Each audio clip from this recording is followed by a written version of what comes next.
दोस्तों, दिवाली दियों की रोशनी वाली त्योहार जो हमारे जिंदगी को प्रकाश से भर देता है। पर मेरा एक सवाल, क्या मिट्टी के दिए किसी की जिंदगी को प्रकाशित कर सकता है? संभव ही नहीं। तो प्रकाशित कैसे होगा? ये आपके विचारों से प्रकाशित होती है। और विचारों से कैसे प्रकाशित होती है? जब आप ज्ञान को अपने अंदर लाते हैं, अच्छे और बुरे की अंतर को समझ लेते हैं, तब आपकी जिंदगी में प्रकाश आता है।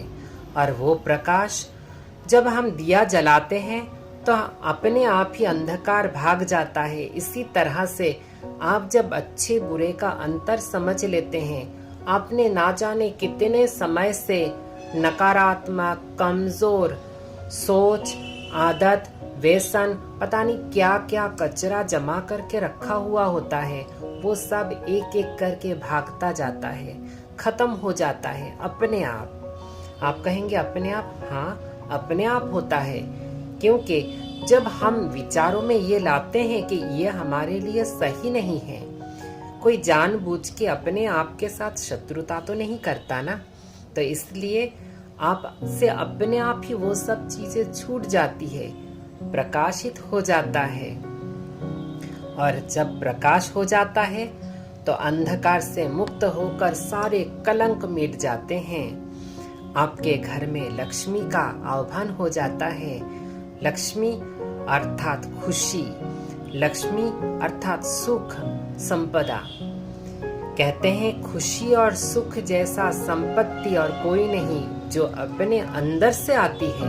वो कोई बाहरी चीजें आपको खुशी भी नहीं दे सकती और सुख का अनुभूति भी नहीं करा सकती। वो तो आपके आंतरिक है।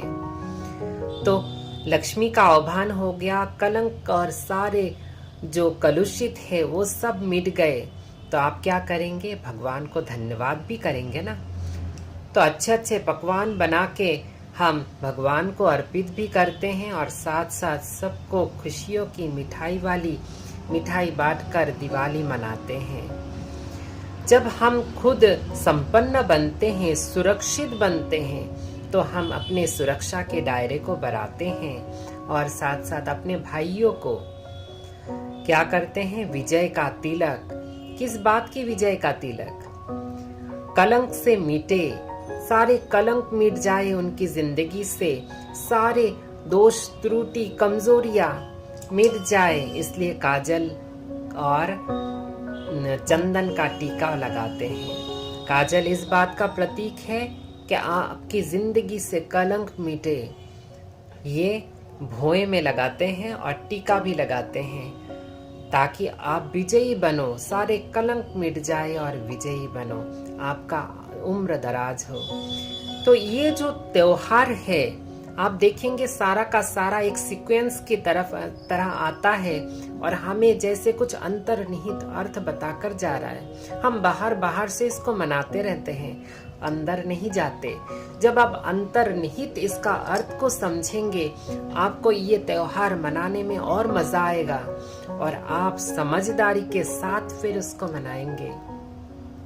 आपने देखा होगा कि इसमें साफ सफाई का भी बात आता है, इसमें फिर कुछ संपत्ति खरीदने की बात आती है, संपदा लाया जाता है, फिर लक्ष्मी का आह्वान होता है, फिर काली का पूजन होता है जो कलंक मिटाने वाली, फिर भाई दूज होती है, गोवर्धन पूजा होता है। तो ये जो सिलसिलेवार तरीके से पूरा त्योहार चलता है, ये बहुत गहराई वाली सीख के साथ, हमें समझदारी के साथ जब समझ के मनाएंगे, तब होगी असली मायने में दीपावली का मनाना। आशा करती हूँ आप सबकी दीपावली बहुत सुखद रही होगी। आपने बहुत अच्छे से ये दीपावली मनाया होगा।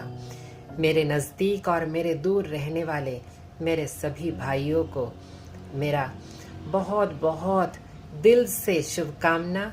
आप सबकी जिंदगी में सुख, संपदा और लंबी आयु आए, मैं सबको यही दुआ देती हूँ। साथ साथ उजाला से भरपूर हो जाए सभी की जिंदगी। मेरे इस सोच विचार को, ये वीडियो को अगर अच्छा लगा तो ज़रूर लाइक एंड शेयर करें, कमेंट करें। साथ साथ मेरे इस चैनल में नए हैं तो सब्सक्राइब भी कर लें। नमस्कार।